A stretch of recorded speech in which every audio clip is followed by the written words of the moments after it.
Carrying the rich legacy of former External Affairs Minister Sushma Swaraj forward, the central government through its Operation Ganga has brought back approximately 18,000 Indians stranded in the conflict regions of Ukraine. The process began on February 22nd, and up until last week more than 80 flights had been operated to rescue stranded Indians. The majority of rescued citizens are the medical students who had left India to pursue their career in the medicinal field. While the government saved their lives, the medical students have now filed a public interest litigation in the Supreme Court demanding the current administration to absorb them into the medical colleges in India. The petition also sought relief for providing an orientation program equivalent to the medical subjects for preparing them for the Indian curriculum. Hi and welcome to TFI English, the national socio-political analysis arm of the TFI Media Group. I'm your host Apurva, and in this video I will tell you why the idea of government medical college seats for Ukraine returnees is very good yet a super stupid decision. So let's begin.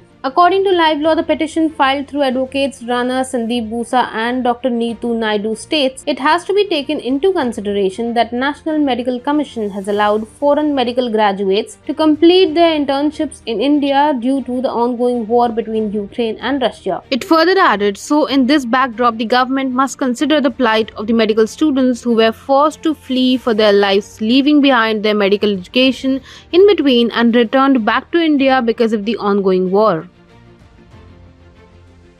While the idea seems good on paper and nobody will protest against it if the students are allowed admission, but there is a serious and fatal flaw to this demand. There are limited medical seats in India, and if NMC plans to do an amendment now, then any medical student might return to India and demand a seat in Indian medical colleges at will. Numerous conflicts are happening at a given point across the globe. The students in those conflict zones will return to India and file similar PILs demanding to be absorbed back. To put it simply, there is no medical education infrastructure anywhere in the world that can absorb 20,000 students at the same time.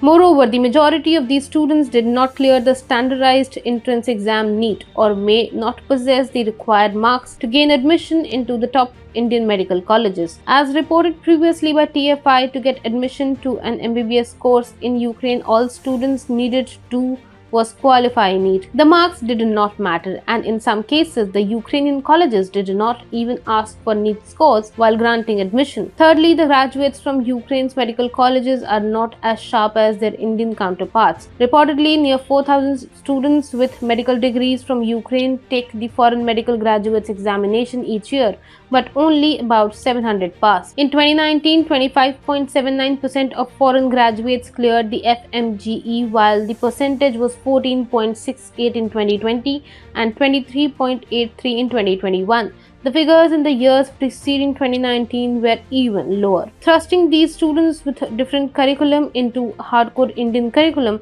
will be a recipe for disaster. According to Ministry of Education and Science of Ukraine, there are almost 18,095 Indian students in Ukraine, and in 2020 they made up almost 24% of the overseas quota of the students. Such large numbers are propelled by the belief that Ukraine's state-run universities are providing decent quality education at a much affordable price. The private medical colleges in India charge astronomical fees, which is way out of reach for middle-class students. Thus, the Ukrainian medical colleges are a godsend opportunity.